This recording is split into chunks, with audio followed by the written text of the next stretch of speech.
Boldwood presents Life Begins, written by Amanda Brookfield and read by Lucy Scott.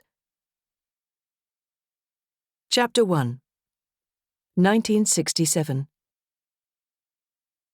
I sit where only the tips of the waves can reach, slapping my palms at the foamy water. The sand is gritty between my toes, the ties of my bonnet tight under my chin. Big hands scoop me high. My father's face is close, leathered and smiling, his blue eyes sharp against his tan. When he throws me, I laugh, safe in the knowledge that I shall be caught. My mother sits reading in a deck chair, her slender white freckled limbs neatly circled by the protective shadow of a large wooden parasol. She wears a blue sarong and matching headscarf, which one wild curl of auburn hair has broken free to bounce across her forehead. As I shriek, she peers over the black ridge of her sunglasses and smiles, her lacquered eyelashes blinking in the glare. Chapter 2, 2006, February. Charlotte unlocked the door and pushed, with some difficulty, against the pile of Morning Post lodged on the mat. As she did so, her neighbour emerged from his own front door, wearing his faded tartan dressing gown and the backless leather slippers that exposed the yellow crusts of his heels. "Happy Valentine's, my dear," he barked, bending down to swap the empty milk bottle in his hands for the full one parked next to his recycling box. He straightened and clutched his back with a grimace. "Thanks, Mr. Beasley. Same to you." "Young Sam well, is he?" "Oh, yes, thanks. I've just taken him to school." Charlotte, now riffling through the mail, cast a doubtful glance at the Volkswagen, which sat like a large frosted tea cake next to the "For Sale" sign stapled to her gatepost. Late as usual for her 12-year-old school run, she had hurled the contents of the kettle at the front and rear windscreens, only to have to chisel most of the ice off with her fingernails as the water instantly froze. Sam had watched her stony-eyed from the front seat, resting his chin on the top of his rucksack. The car had refused to start on the first 3 attempts, then performed its new clunking noise, the one that hadn't yet lasted quite long enough to warrant further investigation, as they approached the roundabout. "I expect you'll have a few cards in there." Mr. Beasley nodded towards her hands, showing off his yellowing teeth as he grinned. "I doubt it." Charlotte smiled. Her neighbour meant well, she knew. In the 10 months since Martin's departure, each week had been peppered with similar efforts at communication. But it was a raw morning to be lingering on the doorstep, and, of course, there weren't any cards. There hadn't been a homemade offering of gluey glittered hearts from Sam that year either, which was entirely understandable and healthy, given her son's advanced age. But it had caused her a moment's lament all the same. "Sold the house yet?" Mr. Beasley rasped, just as she was edging inside. "No, but there's someone coming to look this morning. Any minute now, in fact." Charlotte glanced pointedly at her watch. "Been a while, hasn't it?" "A few months, yes." "And you've not found anywhere to go yet, have you?" "No, Mr. Beasley, I haven't." "I've forgotten. What was it you're looking for?" Charlotte broke off, distracted by the envelope uppermost in her hand, brown, with a court stamp. "Something smaller, a little cheaper, a lot nearer the park," she muttered, delivering a summary of the brief she had given Tim Croft, the estate agent, 8 months before. Under her anorak, her heart was pumping fast. Relief, joy, a million things. It was the decree nisi. It had to be. She felt as if she had been pushing at a huge, heavy door that had at last given way. No more hideous haggling over numbers, what she spent getting her hair cut, or in department stores, no more miserable sessions with her pocket calculator and a pile of bills. It was all over at last. She was free. Mr. Beasley was sucking in his cheeks and shaking his lugubrious, unshaven old face at the dank February sky. "The park, eh? They're pricey, those even the pokey ones." "Really? Well, I'm hopeful, very hopeful." Rejoicing now, because of the brown envelope, Charlotte clasped the pile of post to her chest and escaped inside. There was still a palpable quietness about the place without Martin, almost as if her refusal to mourn the demise of their unhappy union meant some spirit of the house was doing it for her. In her wilder moments, Charlotte even wondered if this was why it was proving so hard to sell. At other, saner times, it seemed grossly unfair that while Martin and his adulterous love, Cindy, could spread their wings in their new spacious riverside house in Rotherhithe, she was left trying to sell a property that seemed, no matter how many vases of fresh flowers she arranged around it, to exude something akin to an atmosphere of bereavement. She took her time with the brown envelope, made herself a cup of coffee, found a biscuit, relished the moment. And once the document was in her hand, she made herself read it, every word, skimming none of the jargon or small print, forcing herself to recall the sourness of the final months and the sly anonymous note that had finally provided the nudge, the courage, to put an end to the misery for good. Your husband is seeing someone else. From a well-wisher. Even at the time, Charlotte had felt a sort of sick triumph. All the years of disintegrating affection, the needling suspicion, Martin's denials.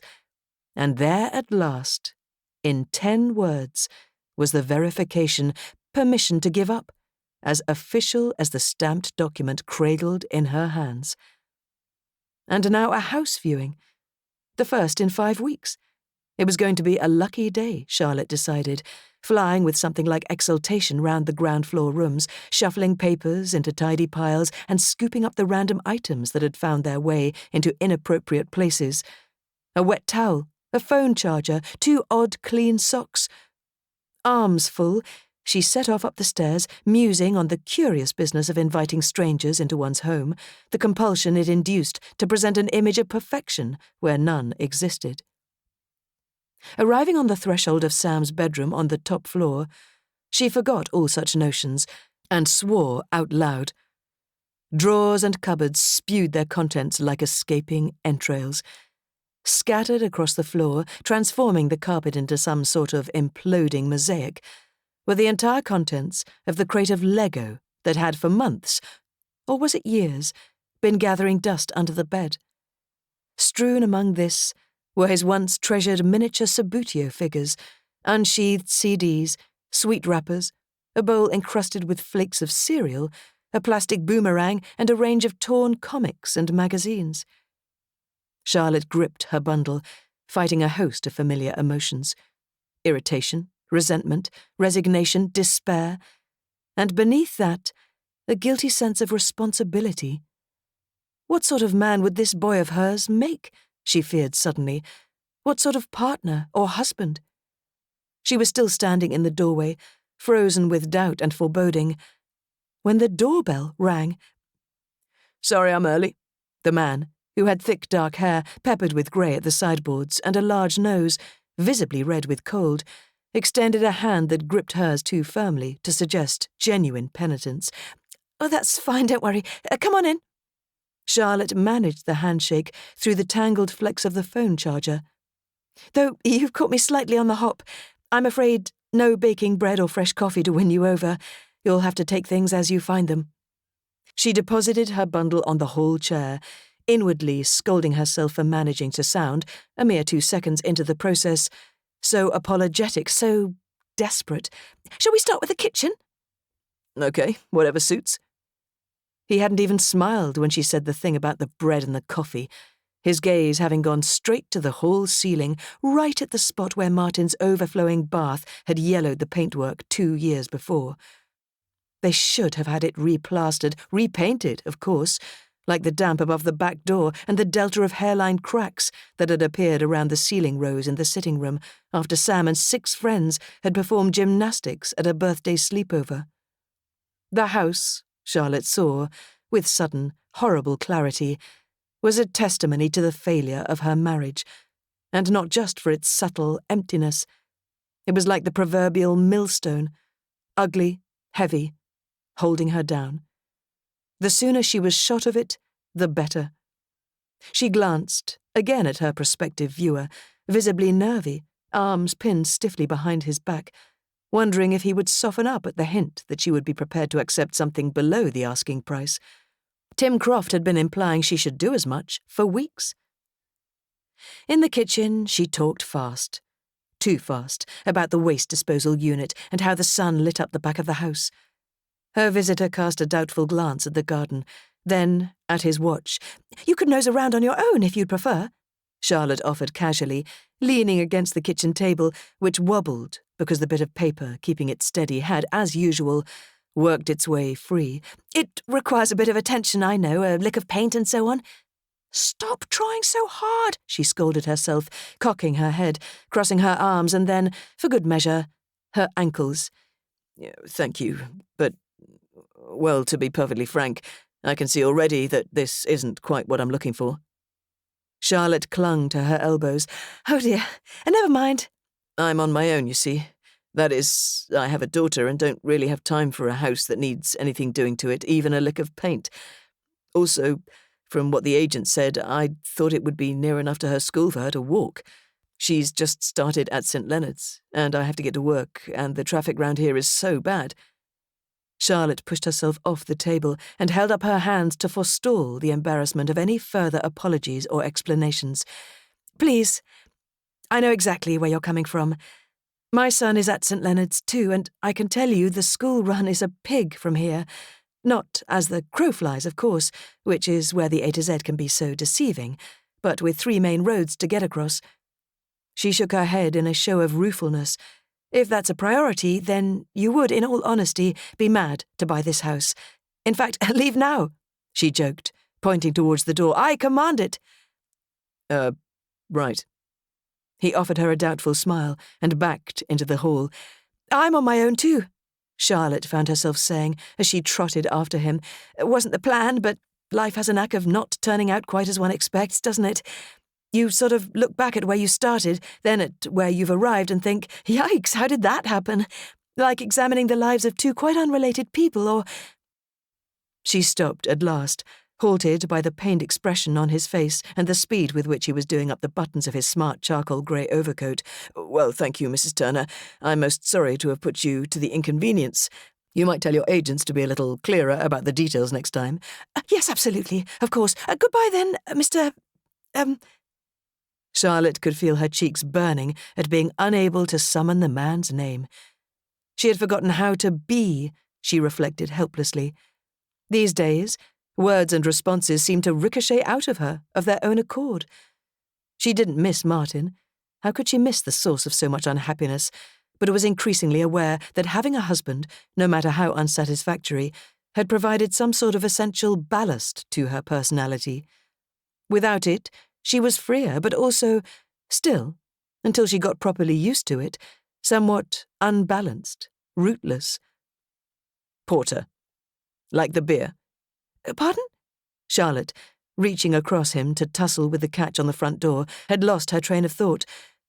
"My name is Porter," he repeated frostily, leaning out of her way.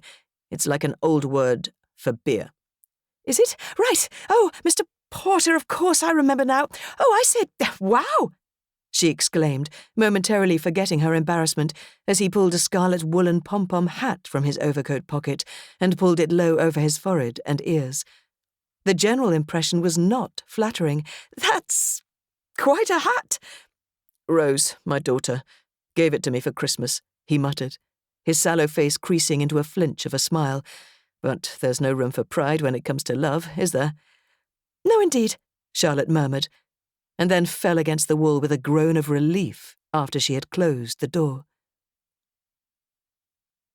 Ambreen, by far the prettiest of Tim Croft's minions, with a silky curtain of jet-black hair and large feline eyes, had a vase of roses parked next to her computer, 12 blood-red beauties with thick green stems and thorns as sharp as knives. Seeing them and the girl's glow of happiness, Charlotte experienced a moment of wonderment that anyone could ever be so naive as to take any aspect of giving and receiving valentines seriously.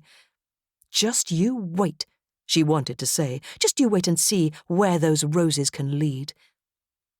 Tim Croft, warmly effusive as always, swept her into his office, poured her a cup of coffee, and put on a good show of concern at her account of the viewing with Mr. Porter. "Not the easiest customer," he said, rubbing the neat semicircle of a beard that ran along his jawline. "The wife died, apparently. Ovarian cancer. Caught very late. Diagnosis to death in 3 weeks." He clicked his fingers. "Died?" Charlotte clapped both hands to her mouth. I assumed when he said he was on his own. Tragic, of course, but there we are. Tim cleared his throat twice in succession. "The good news is I've had a call this morning from a Mrs. Burgess who's keen for an appointment to view your property next week."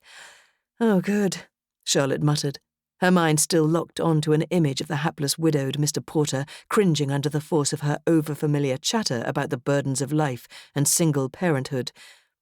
Tim Croft's big-knuckled fingers were flying over the keys of his computer. "Shall I offer her Thursday afternoon, say 3 p.m.? You don't give Raven's Books your services on a Thursday afternoon, do you?"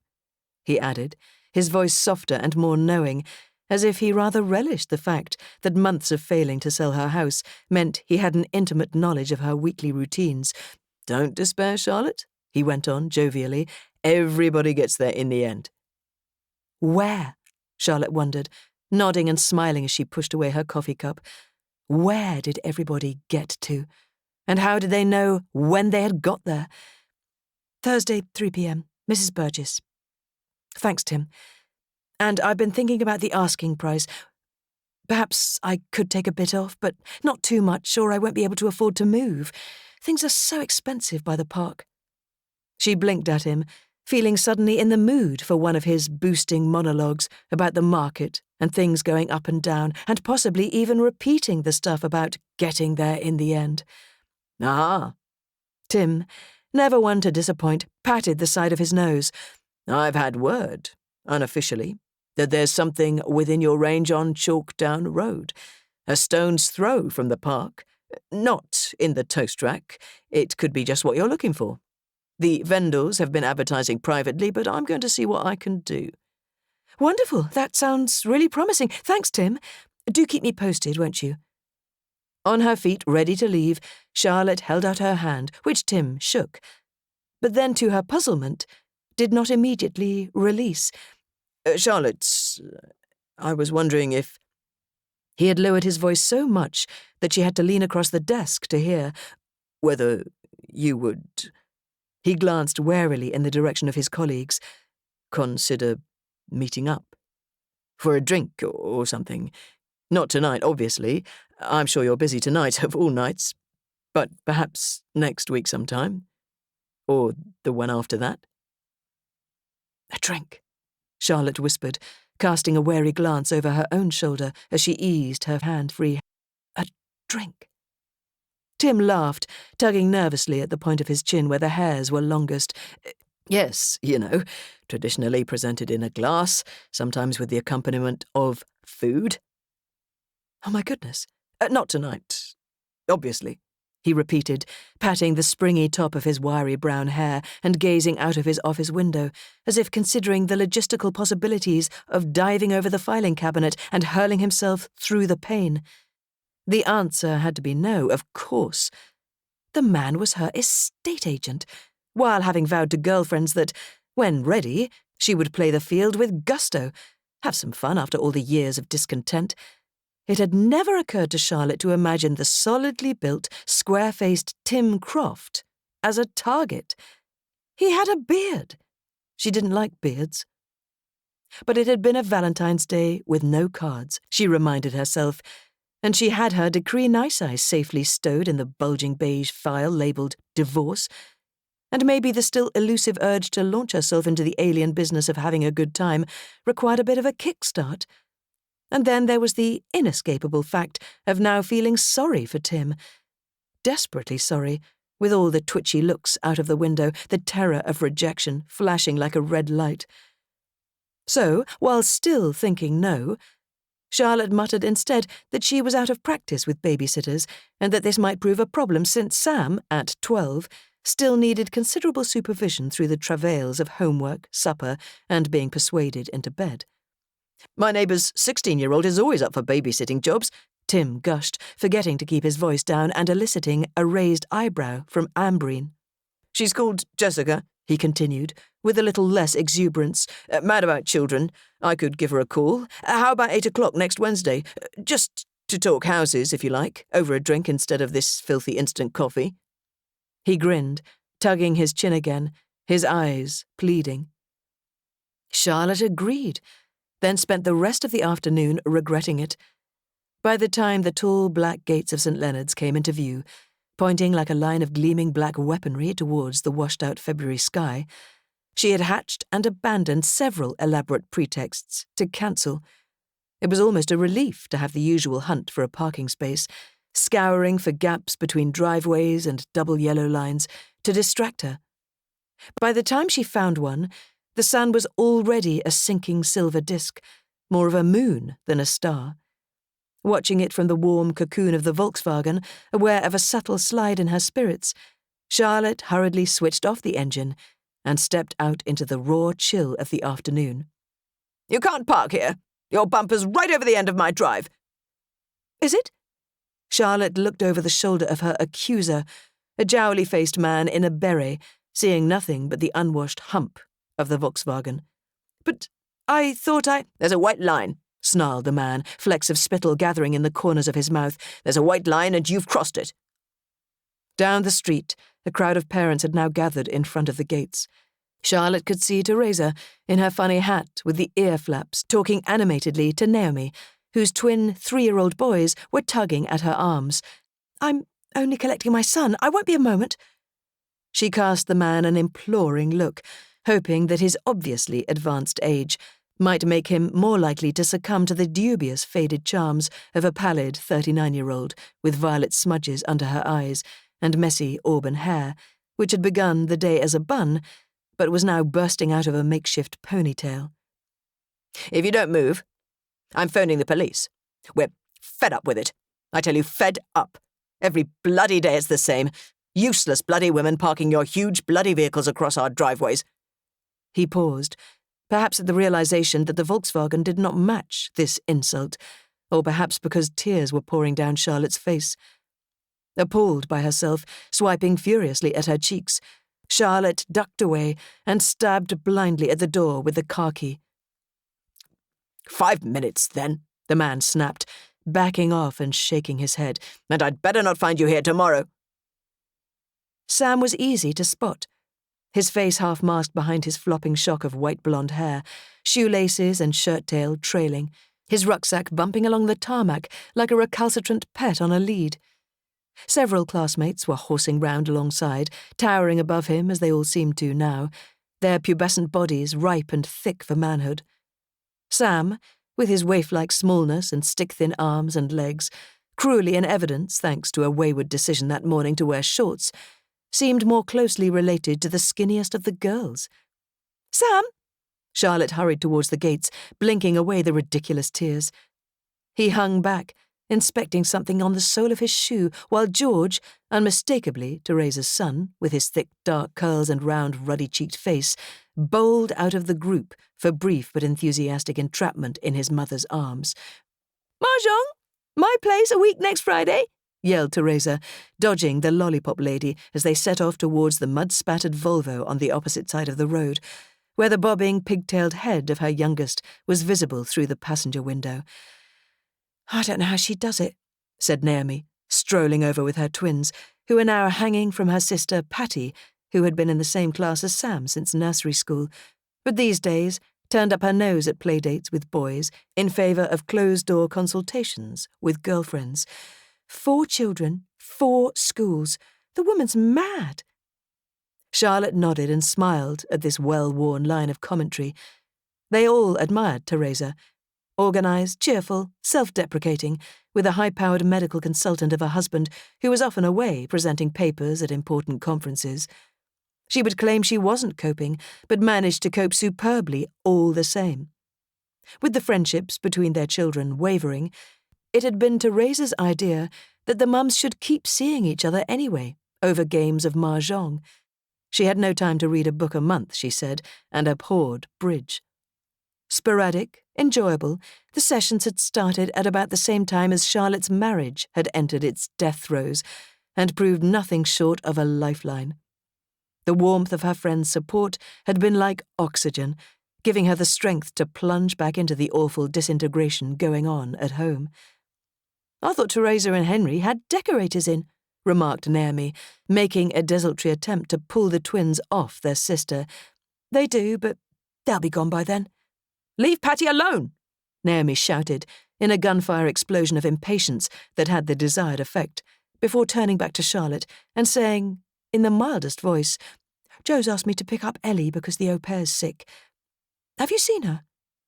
Charlotte scanned the thinning group of children. Josephine Burrows, a marketing executive with 3 offspring and a history of problematic home help, made up the 4th of their close-knit group. Ellie was her youngest. 2 elder brothers got themselves to and from a school in Wimbledon by bus.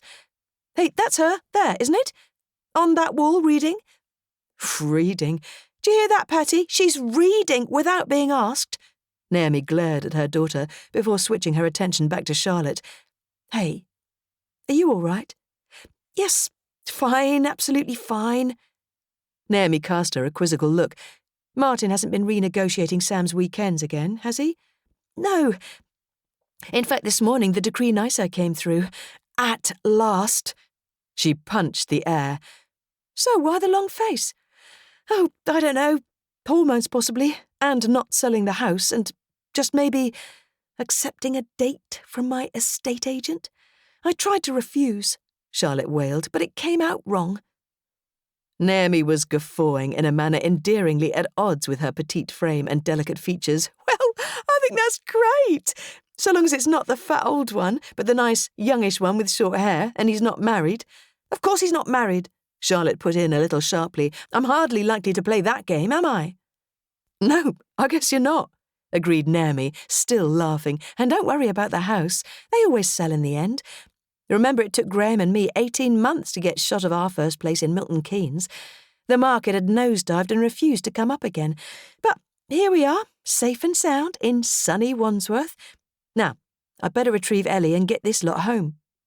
She gestured with sudden weariness at her twins, who had embarked on a vicious game of tug-of-war with a pencil case. "You said you were going to have a good time, remember?" she added, perhaps still not convinced by the expression on Charlotte's face, "that you were just going to go with the flow, enjoy yourself. It's been months now and you were so unhappy. Do you remember that, Charlotte? How unhappily married you were?" There was a trace of impatience in her voice, enough for Charlotte to roll her eyes, say, "Of course," and signal to Sam that it was time to head for the car. She felt impatient with herself, too. The turning point she had longed for had arrived that morning, and here she was already finding reasons to be blue. She walked fast, but Sam skipped on ahead. There were red patches on the backs of his knees, a flare-up of his babyhood eczema, and a bruise on his calf. Charlotte hurried to catch him up, the self-pity displaced by the much more understandable and familiar sensation of guilt. For what she and Martin had put him through, for knowing only too well what it felt like to be the child of a cheating dad. "You okay, love?" "Yep. I thought maybe a Coke and a slice of chocolate cake at that nice cafe." It was a cheap ploy, Charlotte knew, but like many of the simplest stratagems, it worked. The past could not be controlled. What was done was done. But the future, she reminded herself, was now more within her power than ever. Sam's face lit up, as she guessed it would. A treat in recent weeks, and beautiful to behold, like curtains parting on daylight. "Let's dump your bag in the car and walk. Or maybe run," Charlotte cried, taking off down the street the moment the car door was closed, knowing he would overtake her in seconds, loving it that she could still surprise him. Chapter 3. 1972. There is a workshop wherever we live, a dusty, woody-smelling place lined with shelves of small, sagging boxes, each containing different-sized nails, bolts, and screws. Hanging along the wall above the workbench are hammers, screwdrivers, and spanners, all arranged in a graduated order of size. They make me think of a set of babushka dolls I am allowed to play with sometimes. The smallest, no bigger than my thumbnail. If my father is not too busy, he lets me sit on his lap to help tighten a piece of wood in the vise. I use both hands to work the heavy handle. Then, watch the tightening clench of the metal jaws as he finishes the job. Like a monster's teeth, he says, pretending to roar. Chapter 4, 2006, February. The following Wednesday afternoon, Sam ate tea with more than his usual methodical reluctance, cradling the side of his head on one hand and using his fork to spear 2 large pieces of chicken and solitary slices of carrot and potato into a barely open mouth. Charlotte sat next to him with a mug of tea, resisting the urge to reprimand. They had already had a scuffle about not being able to eat in front of the television, which she had managed, within a hair's breadth of caving in, to win. "I won't be out for long. A nice girl called Jessica is coming to babysit. Are you okay with that?" Sam placed a shred of carrot in his mouth and chewed slowly. "Whatever." "Dad phoned. I'm dropping you there straight after school on Friday, as Cindy has the afternoon off. He said they might take you to the cinema. That will be nice, won't it?" "I guess." "School all right?" He raised his head to look at her, his pale blue eyes flashing with scorn behind the straggle of his hair. "School sucks. Miss Hornby said you were doing much better this term, that you—" "Miss Hornby is a loser." "That's not nice and not true, Sam." He dropped his fork onto his empty plate and pushed back his chair. "Can I watch telly now?" "Don't you want a pudding? Yogurt or maybe a biscuit?" He shook his head, sticking out his chin, reminding her momentarily, vividly, of Martin. How about a yogurt and a biscuit while watching telly? Sam knitted his eyebrows together, fighting her kindness, the softness of her voice, holding out. "Can I play on the computer?" Charlotte drummed her fingers on the table, pretending to think. "Yes, but only after eating, and let me see, I think that will require a hug too, a gigantic one that no one else need ever know about." Sam shuffled towards her and allowed himself to be held, while Charlotte felt a surge of emotion as strong as when the doctor first tugged him free of her womb and placed him, tiny and slimy, in her arms 12 years before. She put her nose into his hair, treating herself to an inhalation of the little boy mustiness of his skin, feeding the animal need that had begun that day in the hospital, so instantaneous, so all-consuming, that she had looked at Martin hovering by the bed with a sort of wonderment that she could ever, until that moment, have had the remotest knowledge of what it meant to love.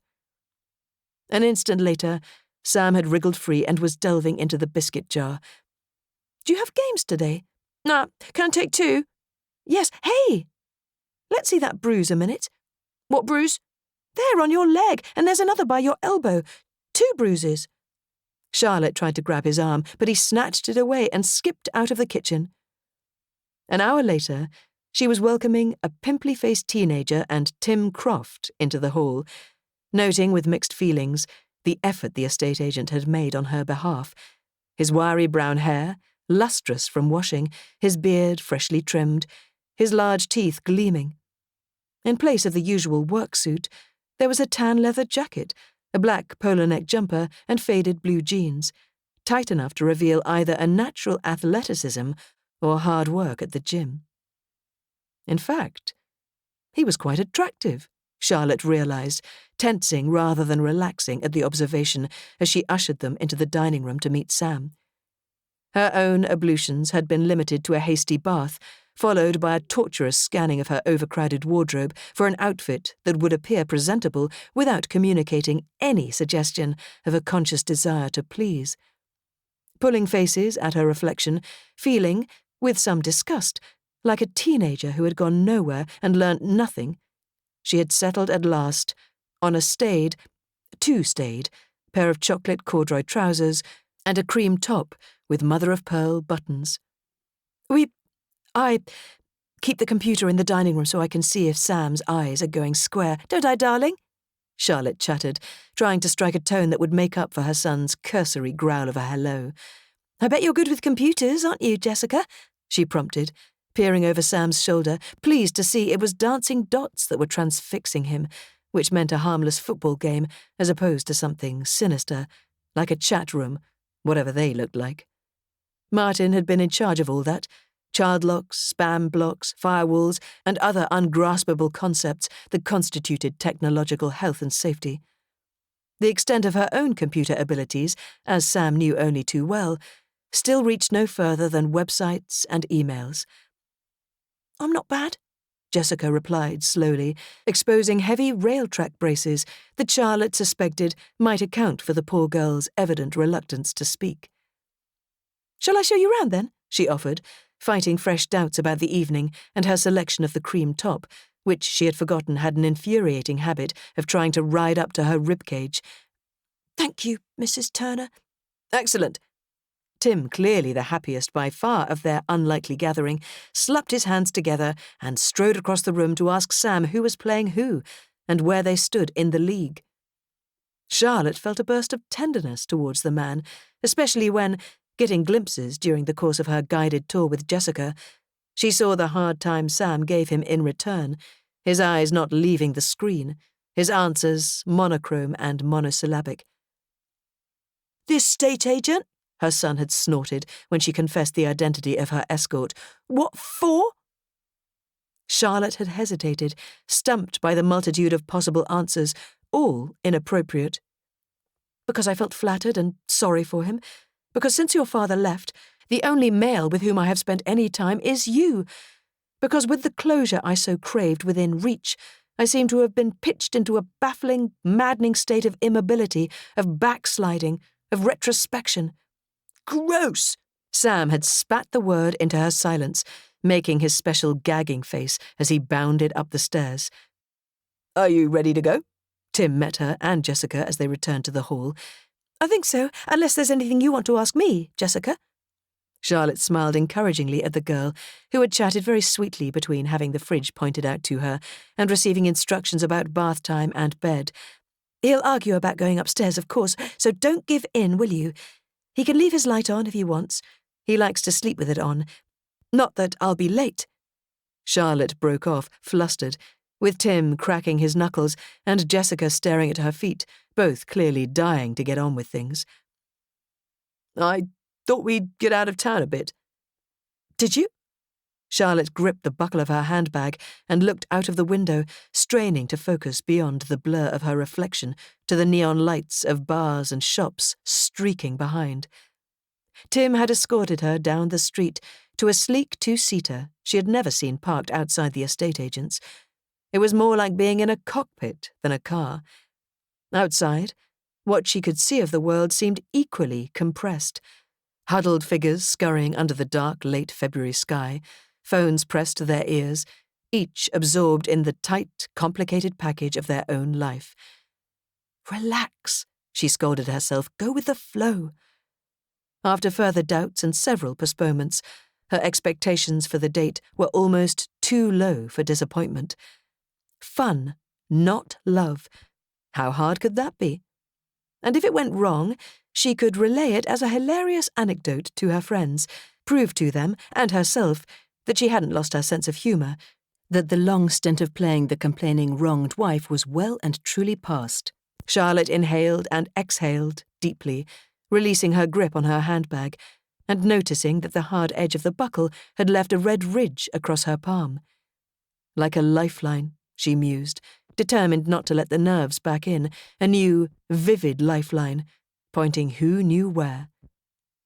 Beside her, the padded leather steering wheel made small swishing sounds as Tim slid it between his palms. Don't worry, not too far. We're heading for Kingston. Are you too warm? No, well, maybe just a little. Charlotte shifted her legs away from the island of controls while he pressed various buttons. She could smell his aftershave, a faint but penetrating scent of something citrus. Beneath his earlobe were 3 long hairs that he had missed with the razor. Every time he changed gear, His elbow brushed against hers. The outline of his thigh muscles was surfacing visibly through his trousers as he worked the pedals. "Look, Tim," she blurted, "I think I might have given you the wrong idea. I mean, accepting to come out tonight. I never meant—" I know. He shot her a grin. Seriously, it's fine.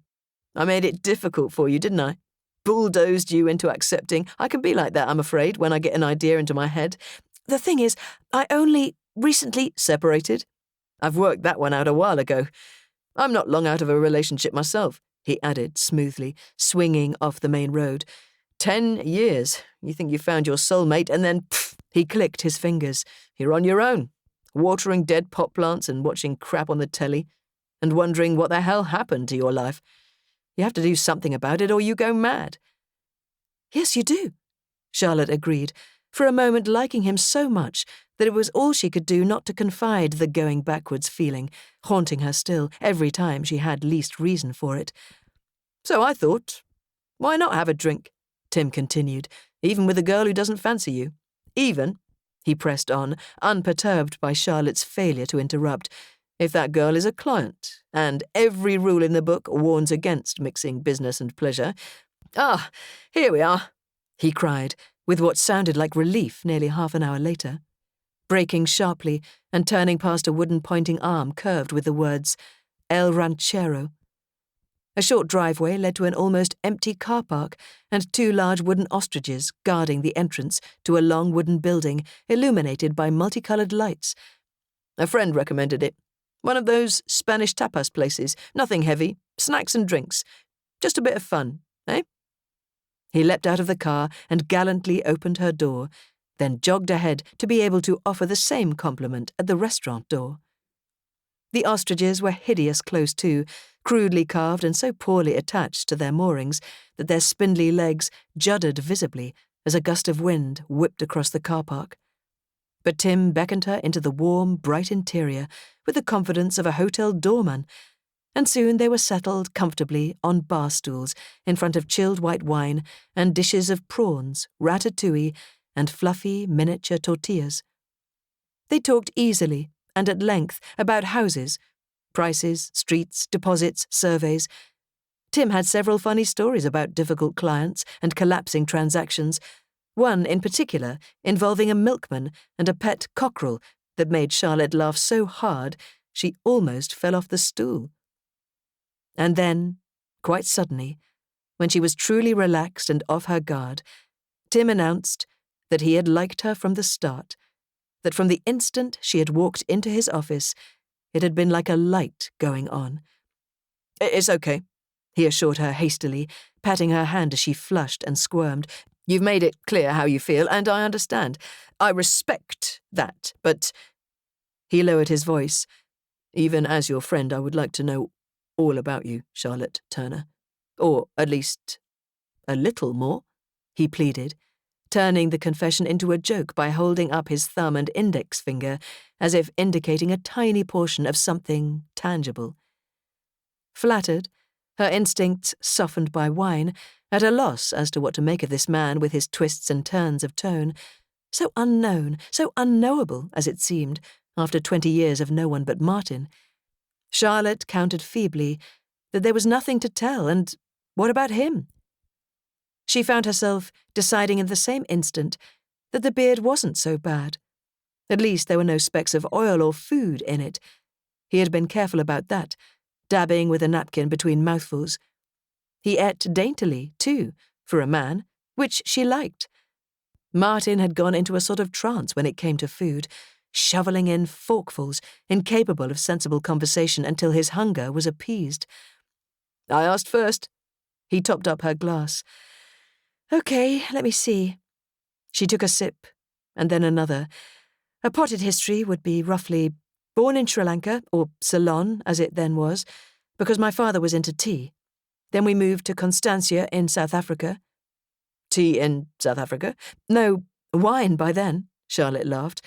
"Okay, I'll leave it there." No, he protested. "Don't leave it there. Go on. I want to hear more." He ran his fingers across his lips in a charade of zipping them shut. "I was dispatched to boarding school at the tender age of 9, cue violins. A few years later, my parents returned to England for good, to Tunbridge Wells. My mother still lives there. We don't get on too well. What else? Oh yes, my father died when I was 18. I had just started at Durham University. That's where I met my husband. We had Sam, moved to London, separated last year, divorced this. I hope we are at the final stage. Charlotte picked up her glass and put it down again, twiddling the stem and smiling shyly. I think that's about it. A simple thing, a life, isn't it? The bare essentials, I mean. Oh, yes. So simple. Tim agreed, although his attention had long since drifted from the substance of the conversation. He liked the way she had left the top 3 buttons on her top undone, drawing the eye, deliberately he was sure, to the modest swell of her breasts. They looked in pretty good shape, too, given that she had a kid and had to be pretty close to 40.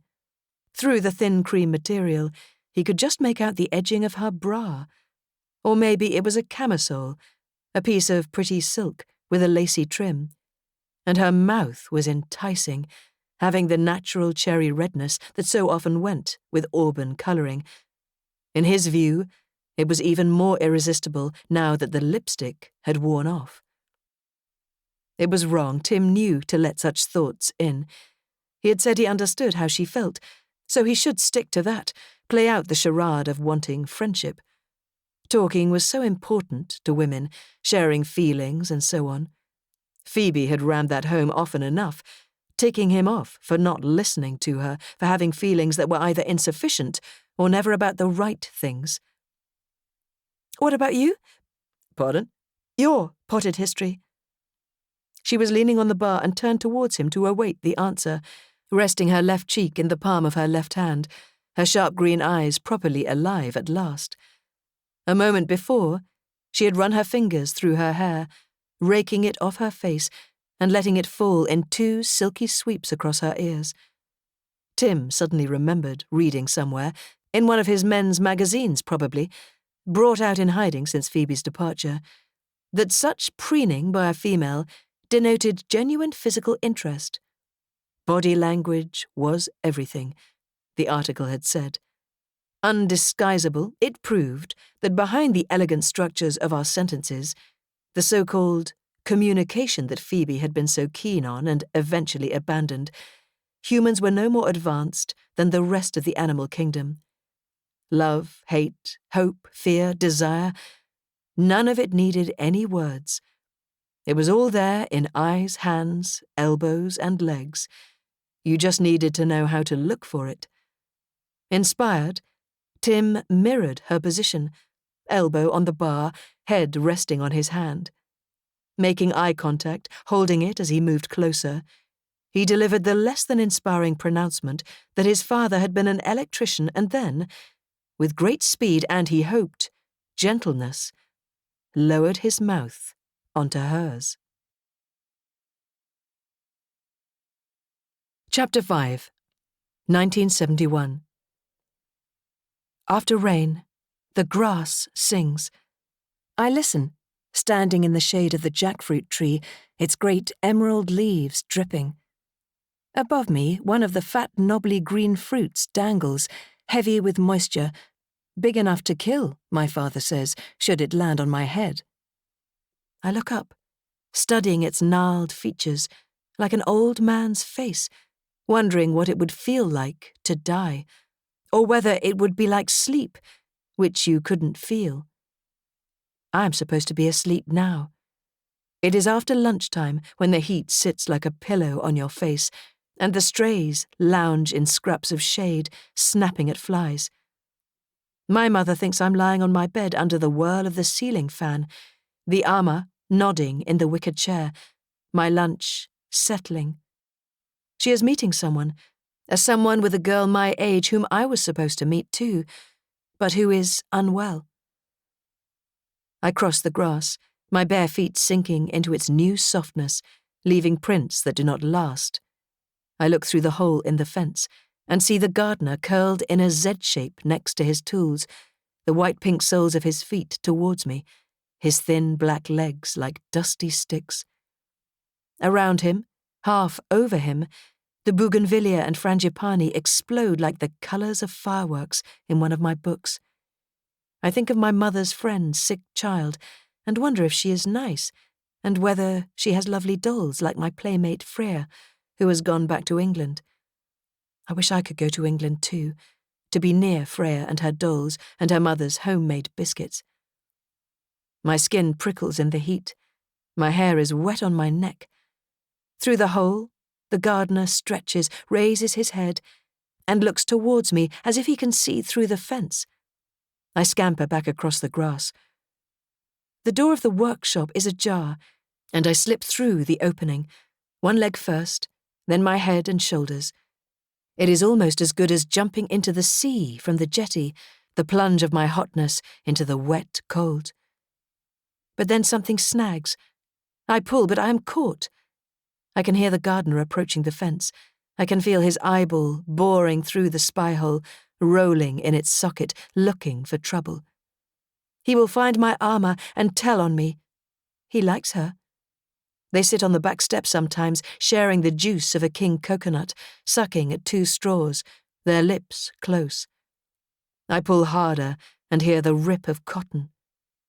Looking down, I see that a rusty nail has gashed my shorts, my favourite gingham shorts. The front panel hangs open, the torn edges are frayed and brown. I want to cry, but I don't want to be found. Inside, the darkness of the workshop is like being stroked by cool fingertips. It is soothing to be stroked. My armour does it sometimes when I cannot sleep, running the backs of her roughened nails up and down my legs and arms, humming one of her funny songs that have no tune. I step towards the worktop where the vice gleams in the dim light. It is only then that I see them. I see the whites of her eyes first, huge in her black face. She makes no sound as she presses her lips to my father's ear. I see the back of his head, the hair curling up from his shirt collar. He is on top of her, on the rush matting next to the doll's house whose roof came loose and which he has promised to fix. He is on top of her, and moving. His trousers are round his ankles, his shirt tails trail over his backside and thighs. The moment holds, endless. I know what they are doing. I know because Freya has told me, giggling, as she points up under the skirts of her dolls. The eyes are wider, whiter. As her lips leave his ear, he stops moving and turns his head towards me. But I am already running, out of the shed, my gashed shorts flapping. I race back across the grass, past the butterfly petals of the flowers, past the hole in the fence. The whip of the sun stings my head. The ground, dry now, is silent and hard, yet I feel as if I am running through air, upside down, weightless, lost. Chapter 6, 2006, February. Jessica had been surprisingly nice. She had let him stay up late and told him about trying to eat only fruit for 10 days straight, and a boy named Darren, who never called. It had reminded Sam that once upon a time, before the new silliness at school about who liked who and how much, he had got along pretty well with girls. Once upon a time, even longer ago, he had actually quite fancied having a kid sister. George had one called Matilda with puce cheeks and knotty hair who would fetch and carry for him like a slave. On one occasion, she had eaten Airfix glue because George asked her to, and then told on him, not even when George's mum, a terrifying spectacle, eyes popping, her face livid, had screeched about dying and stomach pumps. That had been back in the days when George still invited him to tea.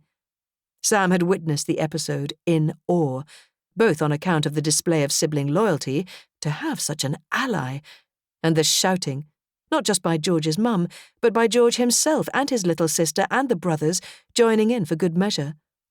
And then, suddenly, like a storm passing or a language everyone but him understood, there had been rounds of hugging and quietness and toasted muffins.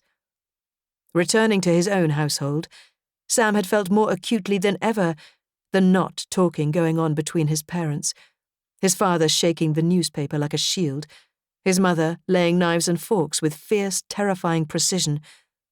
It was like white noise, constant, invisible, deafening. Hearing an echo of it now, in the dark of his bedroom, Sam switched on his light. He had a favourite Asterix book that lived under the bed for emergencies, but for some reason he wasn't in the mood. He stretched instead, to his very fullest, pointing his toes and fingertips in the hope that it might have some permanent effect on his length. His body was invisibly diseased. He was sure of it. Each night for weeks now, he had been measuring himself against the babyish wall hanging of a tape measure that lived behind his bedroom door. A giraffe with a grinning mouth and a lolling tongue. It had occupied that spot ever since he could remember. And each night there was no change. After his nice time with Jessica, Sam had felt especially hopeful, especially tall. He hadn't even tried to cheat as he usually did, but had pressed his palm lightly on the flat of his head and kept it steady while he performed the contortion necessary to get a reading. And yet, it had been the measly 5'2" it always was, just by the tip of the giraffe's big black nose. Staring at the stupid creature now, feeling it was staring at him, Sam experienced such a wave of loathing that he scrabbled in his bedside drawer among penknives, flints, and other treasures for his darts. Balancing on the mattress, he hurled all three across the room in turn, pinning the giraffe's silly cartoon face to the wall. His mother would tell him off, of course. Holes in the wall when they were selling the house. Sam mimicked her under his breath as he bounced back under his duvet. He didn't want to move house anyway, and she was the one who had got his hopes up about growing. Any minute now, she always promised, any minute now, saying what was nice, as per usual, instead of what was actually true, so you couldn't trust any of it. Not really. Sam was almost asleep when he heard a car pull up in the street outside. Ducking up under the curtains, he couldn't help thinking how cool the estate agent's red sports car looked next to their silly old Volkswagen. To console himself, he thought of his dad's BMW and Cindy's Saab, both black, both convertible. The cars sat on the hard standing outside their new home, gleaming, sleek, like two members of the same family. They had matching bikes as well, and all the gear to go with them. Helmets, pumps, lycra t-shirts and shorts. Recently they had given Sam a bike too, as an early birthday present, his dad had said, which was cool even though all he really wanted was a mobile. He could get a phone when he was 14, his dad said, and the bike would mean they could do lots of expeditions together. They hadn't done one yet, but Sam had been out with Cindy a couple of times along the walkway next to the river, which had been sort of fun but also weird, like they were playing at having a good time instead of really having one. Half on the windowsill now, his knees aching with cold, Sam waited, wondering why his mother wasn't getting out. He opened the curtain wider, craning his neck to get a better look, wishing he had Superman's laser eyes so he could bore through the roof. Then suddenly, the passenger door swung open, and there she was, looking as she always did in her old black overcoat. Sam slid back under the bed covers, pulling them up to his chin. She would come up, surely. She would, because she always did. She always had, even during the worst times, after shouting and door slamming, when not even the dark could hide the puffiness in her eyes, and he knew that the slightly salty taste of her kiss was from crying. And yet now those same lips might have touched the hair-framed mouth of the estate agent during that time in the car, all those long minutes. Sam exhaled slowly, closing his teeth round the cotton fringe of the duvet cover. When the landing creaked, he rolled onto his side, burying his face in the pillow. He couldn't control anything, he realized, good or bad. The mattress tipped as she sat down.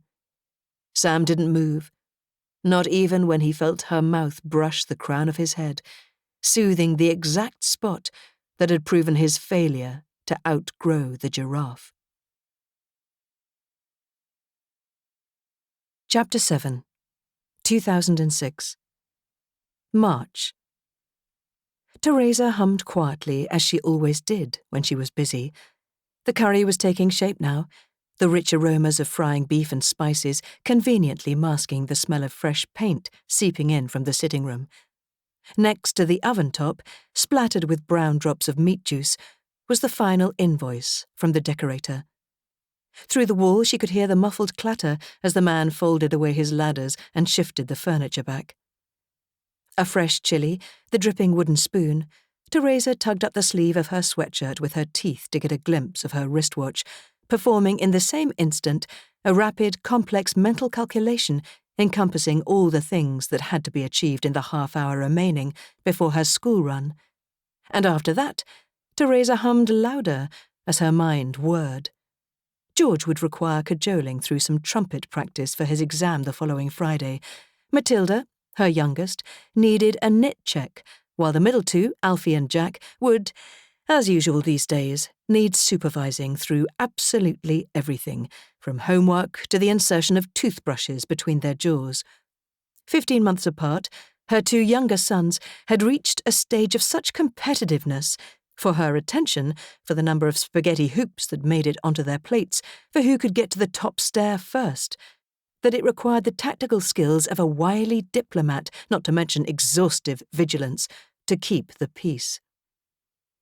Teresa placed the lid on the casserole dish with a contented sigh. She could, she knew, have done many things with her life. She had always got high grades at school and been bright and popular. Her parents, both teachers, had been stunned into silent disappointment when she shunned university and opted for nursing. She had excelled at that too, just as she now excelled at the management of her large family.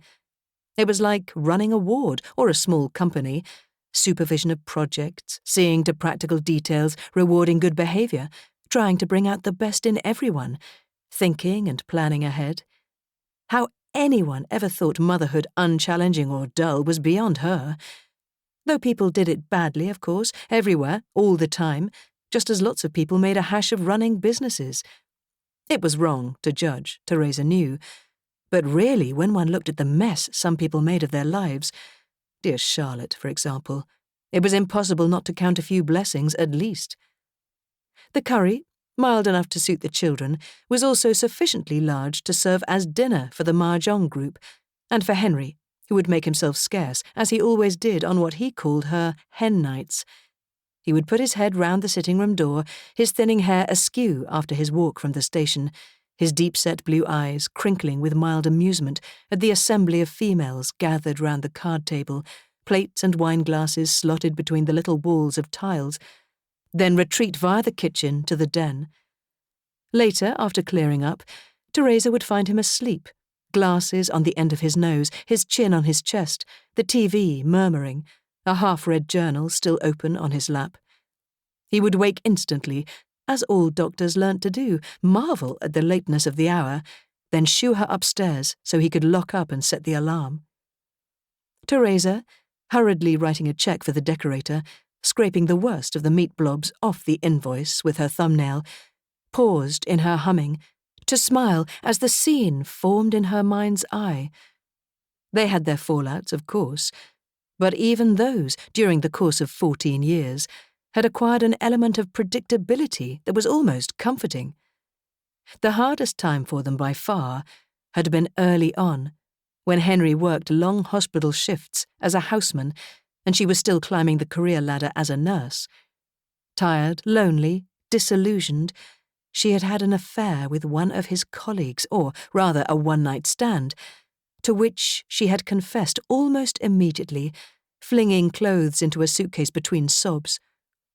Instead of being angry or offering to help her pack, Henry had taken her to Paris that very evening, frog-marching her to Gatwick and then to a hotel so expensive They had spent the next few months paying off the overdraft. Looking back, Teresa often thought that the incident, though in many ways terrible and unforgivable, had been the making of them, like a horse knocking a first fence that wobbled but did not fall, and keeping its hoofs higher in consequence. They had bounded on, all the stronger for the crisis. Decorator paid, sitting room dusted, curry simmered, rice washed, ironing folded, washing machine loaded, dishwasher unloaded, alarm set, door double-locked, Volvo launched into the afternoon traffic. Teresa found her thoughts returning to the demise of Charlotte and Martin. There was no going back for either of them now, which was sad, of course, but also, if she was totally honest, a tad inconvenient. Martin was extremely nice. Henry, in particular, got on very well with him. Computer talk, rugby watching, dad-only sessions in the park. With the marriage beyond repair, he was in danger of losing quite a friend. Now it was Rotherhithe and a woman called Cindy. A couple of days before, they had received an invitation to a housewarming, a large, ostentatious card studded with pictures of champagne corks and glitter. Flicking the duster round it on the mantelpiece that afternoon, Teresa had wondered suddenly whether it wouldn't be better off hidden in a drawer, at least until the mahjong was done with. Her first loyalty lay with Charlotte, after all. They had become friends 8 years before, via George and Sam's Montessori school and an incident with a flat tire on the South Circular when they'd left the hazards flashing and bolted into a wine bar.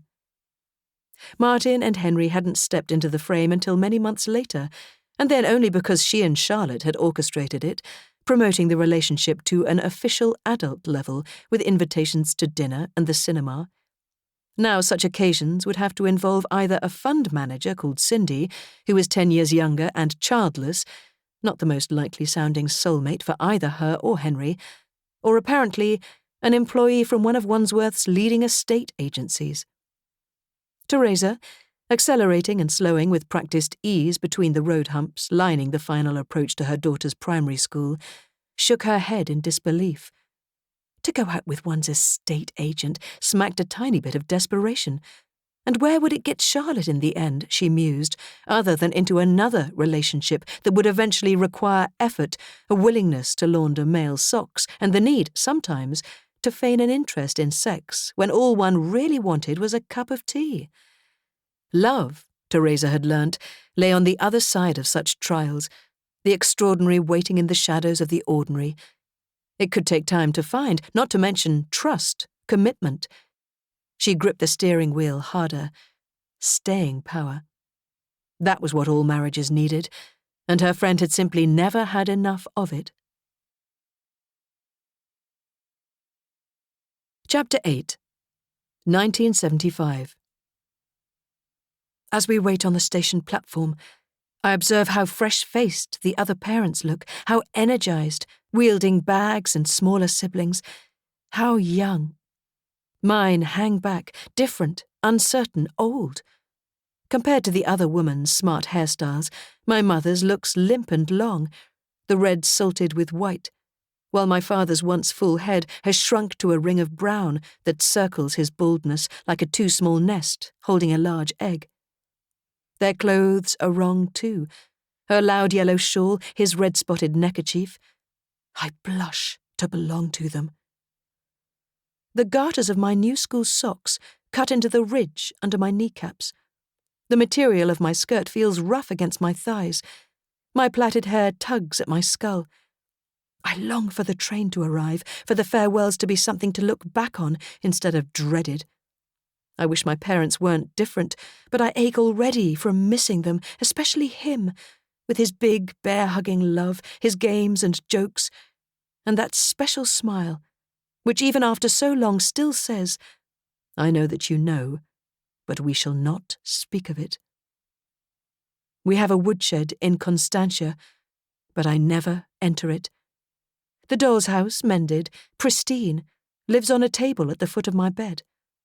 Through its white-framed windows, I can still see the figures I used to cherish, the man sitting in an armchair, his spindly legs, wool woven round wire, bent awkwardly, The woman in the kitchen, propped up against the miniature clothes mangle I bought with saved pocket money from a magazine. Her hair is coming unglued, and she leans unrealistically, like the doll she is.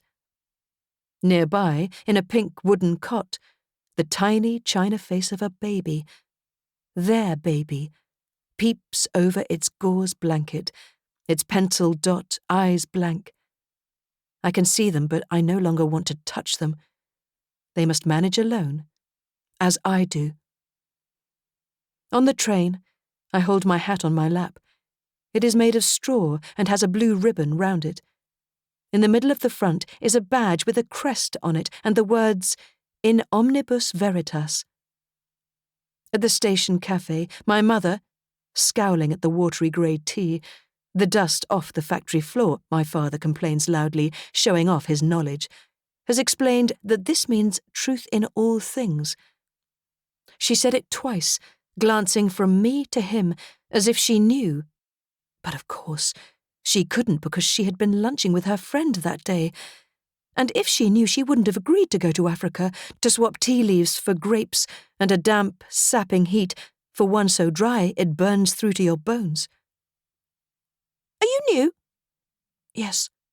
I pluck at the blue ribbon and try to smile, as if being new is normal and bearable.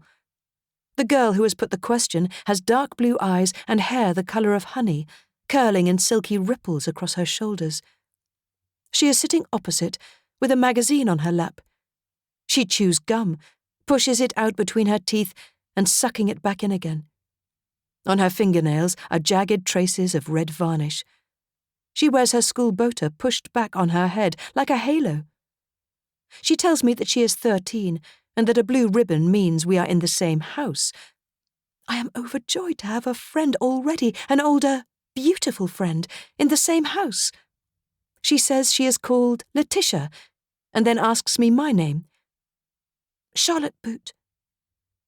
She pauses, the blue eyes widening. "Boot?" I sense danger and turn to look out of the window. The English countryside is like a washed-out picture compared to the landscapes I know. Greys spilling into greens and browns, like something created by a painter with too much water on his brushes. "Boot? As in boot face?" I stare hard at the smeary palette of Surrey, seeking something lovely or certain, something to hang on to. I do not look at her, but I hear the change in her voice, the edge, as sharp as the blade our cook uses to slash at meat and vegetables on her big chopping board.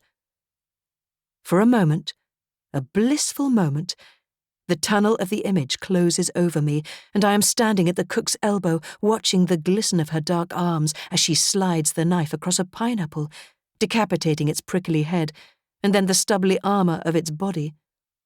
1, 2, 3, 4 strokes, and the juicy yellow innards are there, mine for eating. "No, just boot." "Yeah, boot face, like I said. And carrot top, boot face." She swings her foot as she talks, banging my shin with the hard toe of her shoe. A woman in a brown suit and thick tights slides open the door of our carriage and checks off our names on a clipboard.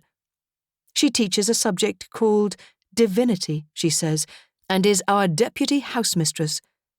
She smiles at me and says it is nice to have me on board and that I will soon get the hang of things.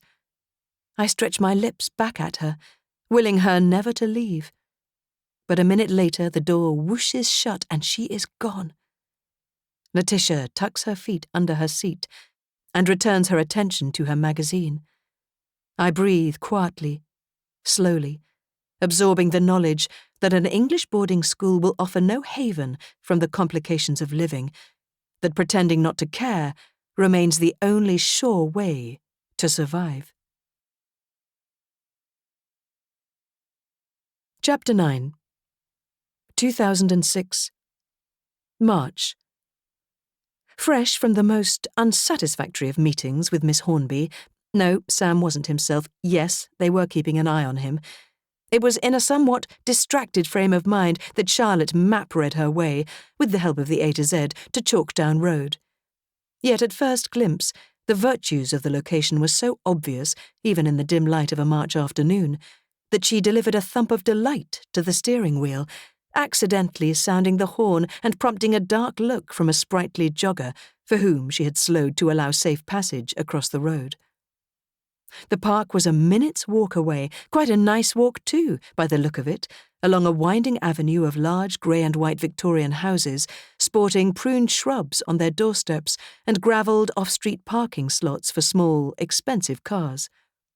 In Chalkdown Road itself, there was a more motley assemblage of buildings, including a disused and dirty red brick church and a selection of ugly square flats studded with graffiti, satellite dishes and concrete balconies crammed with rusting white goods and abandoned items of furniture.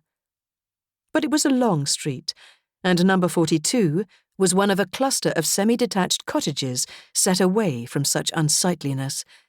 It had a neat front garden of well-tended grass, bordered by flowering thickets of winter jasmine, a dazzling and welcome splash of colour on a day that had begun with such heavy downpours that Charlotte had been reminded of the grey monsoon lashings of her early childhood, when the rain streamed so thickly it hosed gullies in the soil as it fell.